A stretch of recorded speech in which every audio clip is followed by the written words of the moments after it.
Hello, everyone. Thank you so much for watching today's program. I think you'll find it uplifting. I'm Jim Falk. Have you ever had an issue forgiving someone who did you wrong?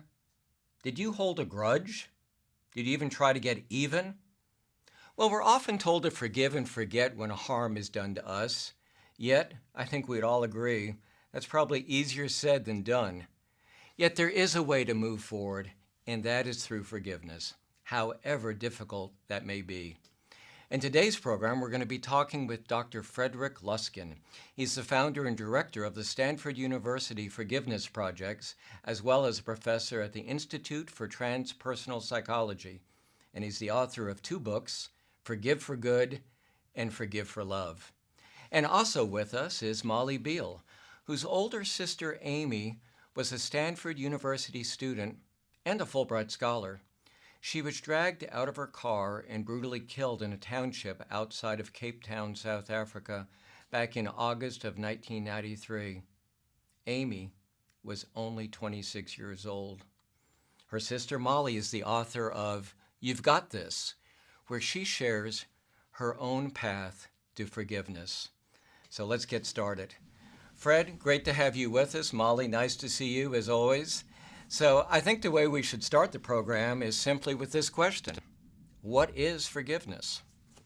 We refer to it as making peace with when you didn't get what you want in your life.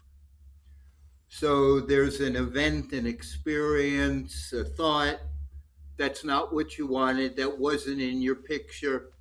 You get no, can't have it. The natural reaction is to respond with argument or pain. Resolving that argument and pain is forgiveness. Well, I'm going to ask Molly in a second about her road to forgiveness, but I imagine it was challenging. Why is it so challenging for all of us to forgive somebody or to forgive an event? A number of reasons. We live in a world with vengeance and retribution as normative. We're not taught of the necessity of being resilient because things won't always go your way. Um, Many of us had difficult childhoods, so we never even developed the skills that will allow us to respond maturely to difficult events. And there's tremendous biochemical changes that occur when you're hurt or wounded or in grief, and those take time to work their way through your system. That time period is called grief, and we're not given good education as to how to grieve or understand its necessity or even recognize how much time your nervous system and your brain require to adapt to a changed reality. This is so interesting. And Molly, I cannot imagine what you went through. Um, how old were you when your sister was killed? I was 23. And how did you work through the grief? And when did you realize that you could forgive? One was that I am a legacy of forgiveness, and I had an example set for me by my parents.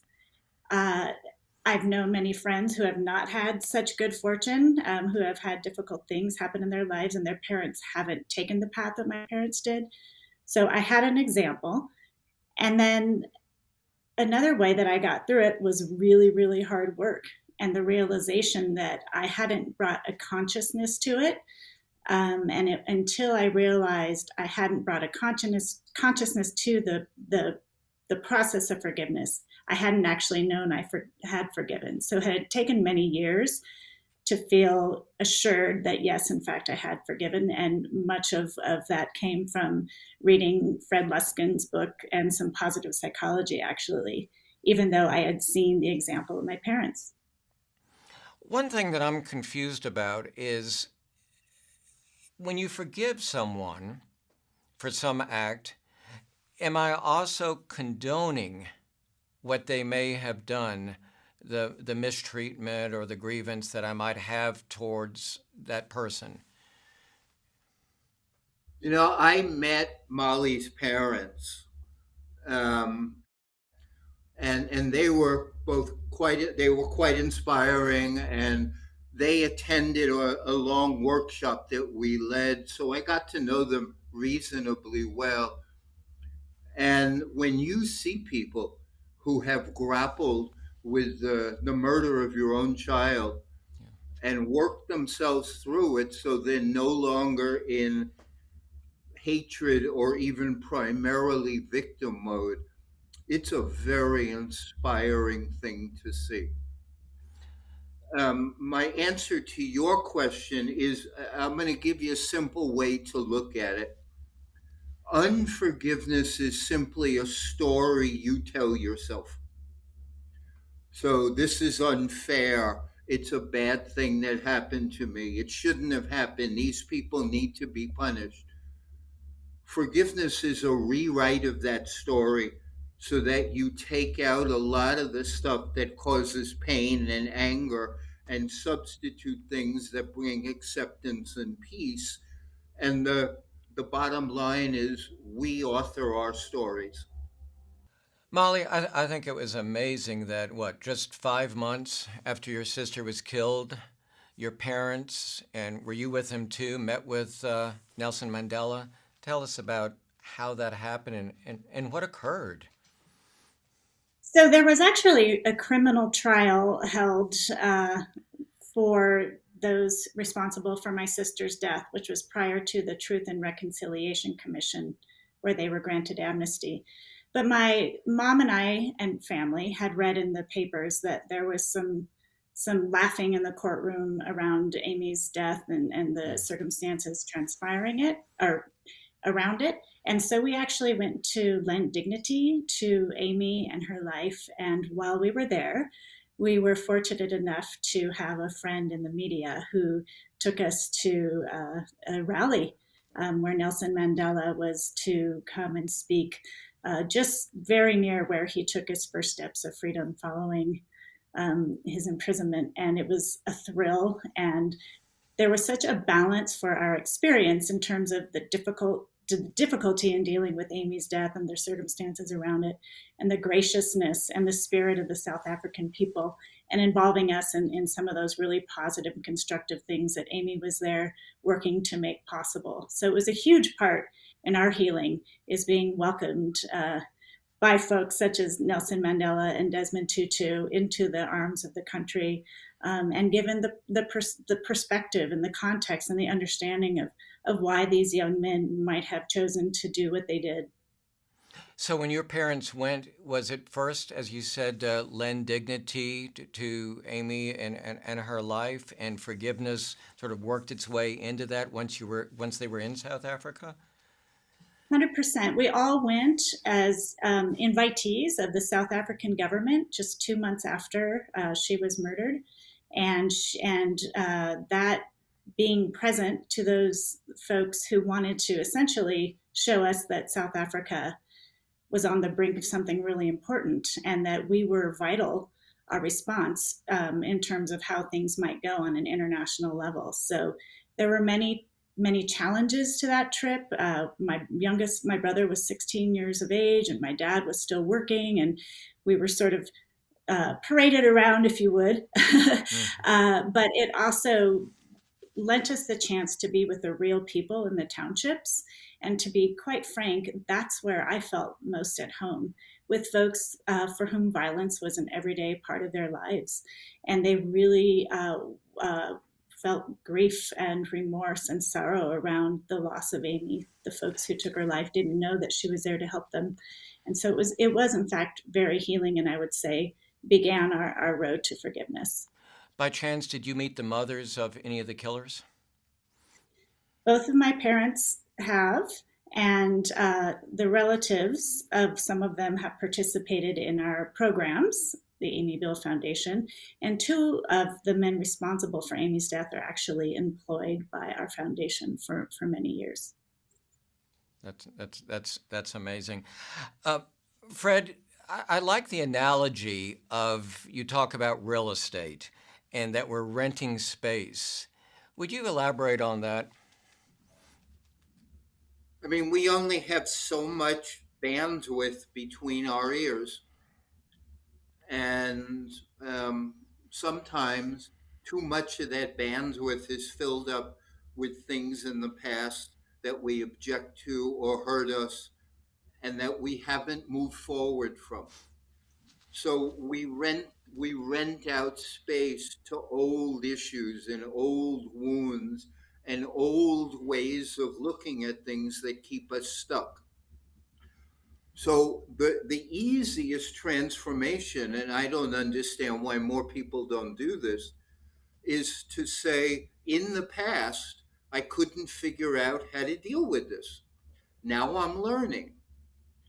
We need some kind of schema or talk or story to help us transition from an unskillful kind of stuck way of looking at things to a way of looking forward that's in harmony with our ego, with what we want.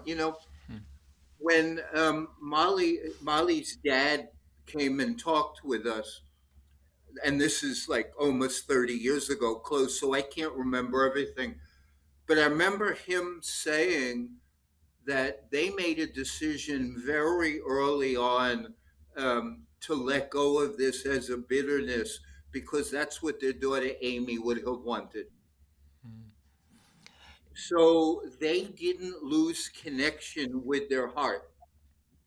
They maintained a heart connection to Amy, and that allowed their brain to stay online, which is what would our daughter want. Many of us, when we're injured or wounded, we absolutely vacate our hearts, and we can stay heart vacated for 30 years until something puts us back in, and then we go, oh, that's right, the sun is still shining, and I don't have to hate life because it did this to me. I was so impressed by her dad saying, uh-uh, we decided not to lose contact with our heart and not to lose contact with the essence of our daughter. And that was inspiring to me. And you touched on this just a few minutes ago, and I watched one of your lectures on YouTube, and the medical evaluations and the empirical data about how holding a grudge and not forgiving is really quite startling. Remind all of us about how forgiving can just be such a way to release this pain and the true impact it will have on your health. I mean, there's three ways. One is blame. Whenever you blame something else for your misfortune, you're sending all sorts of signals to your body of helplessness and lack of control, which are not good either mentally or physically. Secondly, when you're angry or bitter, you put a lot of stress into your system, and forgiveness reduces that stress. And third, the narrative of I can't do this, I can't forgive, I can't let go, I need something to change in this world before I'm okay, is incredibly destabilizing to the nervous system because it's out of alignment with reality. If her parents had looked at the murder of their child as the end of something, that's a statement that they make that ruins their life. It's not what happened alone. So when you take that statement out and you forgive, you come back into your own power, and that has tremendous physical benefit as well. Fred, we've been talking about how you can forgive someone else or an act. Can you forgive yourself? I mean, of course, not everybody does, but of course. Let me tell you just two simple differences with forgiving yourself. One is it usually requires some behavior that goes with it, like apology if you've done something wrong, making amends if you've harmed somebody, or changing your behavior. So self-forgiveness, like if you get drunk all the time, but you don't stop drinking, there's no real self-forgiveness if you just say, hey, I'm okay, and I can just continue to drink. So it requires some behavior. And two, it's easier because you have some control over that. What makes forgiving others so incredibly difficult is that you have no say in what they do or how they process it moving forward.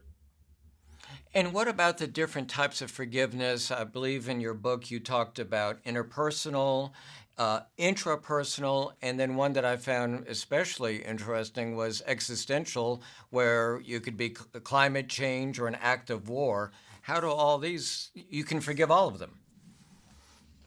I mean, intra is you forgive yourself within your brain, inter is you forgive something else, and existential is you forgive the way life is, which is often challenging and painful. You know, one thing after reading your book, Forgive to Good, that really affected me. Obviously, when you're looking at what happened to Molly, that is, you know, incredibly grave and serious and life changing. But you also talked about how you can just live a better life by forgiving some of the minor nuisances of life. And you know, talk more about that because somebody dinged my car a few days ago, and my wife was so surprised that I didn't go off the handle, and I just said, "We need to forgive that person." She said, "You're taking this TV show too seriously." But at least she didn't check you into a mental hospital, like for being such a different human. Um, like anything else, you practice on what's easy. You don't start playing the piano with, Beethoven, you practice with scales. So if you want to learn forgiveness, start with stuff that's available. I'm going to make another suggestion about starting to practice forgiveness is practice with people you like, not with people you don't like. Because at least if you like them, you have a good reason to forgive them. If there's a hit and run driver or people who commit murder for no reason, you got to dig really deep to let that go. If your partner screws up and you have 10 years of good behavior, then if you don't forgive, it's more your flaw than theirs. So start practicing forgiveness in the important local relationships in your life where it really matters. Molly, tell me more about the work of the Amy Biehl Foundation and how it corresponds with forgiveness and what you're doing. Yeah, so the Amy Biehl Foundation, very much like Fred said in terms of my father's response, we did our best to honor Amy's life in the best that we knew how, not to her standards ever, but to provide opportunities for folks in the very township where she was killed, skill development, job opportunity, violence prevention, those sorts of things. And that has continued on, now called the Amy Foundation, and it's South African run and owned. And then we have always really enjoyed on a domestic front speaking in public to schools, high schools, universities, encouraging young people to be courageous and follow their hearts and their passions and do what they believe. And go for it, never to be afraid. Our biggest concern is that folks would take what happened to Amy and decide it wouldn't be a good idea to go out into the world and do work on behalf of others. So we really encourage people to be themselves and go out and make change. And then for me, forgiveness has been such a profound thing in my life of late, and learning from Fred. I just feel that if I can apply it to something so big and figure out how that happened, I can most certainly apply it every day in a variety of ways and be a better role model to my children, be a better friend. I can be a better colleague and really try to impact the world in a constructive way. I just have found it to be so real, the profound impacts of forgiveness in my world. I see things differently. I experience things differently. I have my own sort of technology that I've developed when I find my jaw clenching and my level of frustration building. It's called Shift, and it's based on the way a psychologist by the name of Sonia Lyumbra-Mirsky defined forgiveness, which is you're forgiven when you felt a shift in the sense that your desire to do harm has lessened and your desire to do good has increased. And if I can remind myself in a moment of unforgiveness that I have the option of shifting, my whole day changes. And I know that benefits the people around me. So the way I shift is I sort of state, and part of this is from Fred's work and Sonia's work, and also from Desmond Tutu. He wrote a lot about forgiveness, and it's the idea that I can state the facts of what happened and just take the emotion out of it initially, because the charge is often what gets me. And then I can hash out my feelings and my emotions around it, and I can understand that often below the anger there might be hurt or there might be something deeper, and I can understand that those emotions are in fact temporary. And then I invoke sort of a cost benefit analysis of unforgiveness. Like, how would it impact me, this unforgiveness? Well, carrying a grudge impacts everyone around you, and it certainly impacts yourself. So I can usually find a way to understand that it's actually more beneficial for me to forgive than unforgive. And then I find the humanity in the situation, because there's always humanity, right? If you offer a context to something, if someone, banged your car, well, maybe they're not a great driver, or maybe they're, having a bad day, or maybe, you can find always humanity in a situation. And then I tell a new ending, and I try to align my response and my action to a new ending by which it's a constructive outcome for myself and the people around me. So that's my daily practice is forgiveness. That is a good model. Fred, I want to hear more about how you would work with a group, say, like, I know you've worked with the families of 9/11. How did you approach that? I mean, time of when the offense occurred is essential. So we did a project related to 9/11 6 months after it occurred. And so the forgiveness piece is going to be tentative, because people need time to suffer and grieve and evolve and anguish and simply experience the humanity of loss, because partly that humanity of loss cultivates compassion and allows us to be part of the human family, which unfortunately suffers a lot. So that's one piece. The second piece is depending on how long it is since the offense occurred, you need more or less attention to the story. So since it was 6 months after, we had a lot of storytelling about what happened to their loved ones and what did the city of New York do and not do. I've had forgiveness groups which are 15 years after the offense. We barely listen to the story because it's not needed anymore. It's an obstacle because the way they're framing the story gets in the way.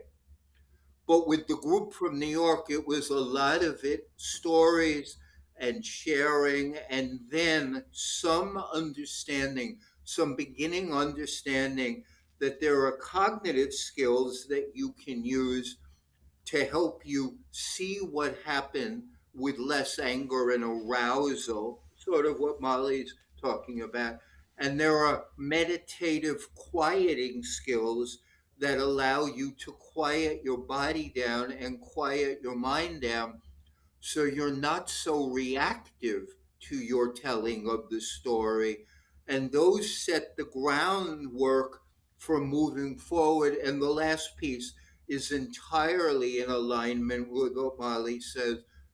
which is the bad things that happen to us are not the only things that happen to us. Life has a lot of beauty and abundance and goodness. Well, I was going to say, and also one of the things you've pointed out is that when something like that happens, accept that you're not alone, that it's also happened to others. Let me just bring in, we have an audience here in our studio, and the question is, are we talking in a sense about two forms of forgiveness? One where a person forgives another person for what something has happened, and then a person forgives another person for what they've done to someone else, such as when a child has been murdered. In other words, can you really speak on the behalf of a murdered child? We can speak to our own experience. And if our own experience is angry or victimized, no matter where it comes from, we can work to adjust that. Well, I want to thank you both for spending time with us today. And as I said, I learned a lot from reading your book, and it's hopefully I can keep on forgiving, and I hope indeed that our audience will be able to as well. And you know, on our program, we've often talked about the negative influence that societal and political polarizations are having on our country. We seem to be often angry at each other. So I really do hope that today's discussion with Molly and Fred have helped all of us learn how by adopting forgiveness as a daily goal can really help build and maintain stronger interpersonal relationships, maybe even make us more empathetic, maybe even be kinder to one another. And from what I've heard and what I've seen, by adopting forgiveness, you just might improve your health. And as Fred reminds us, forgiveness is above all a choice. It's your choice. You can either choose to remain stuck in the pain and frustration of the past, or you can move on to the potential of the future. Which path will you choose? I want to thank all of you for spending part of your day with Perspectives Matter, where we talk about things that matter with people who care.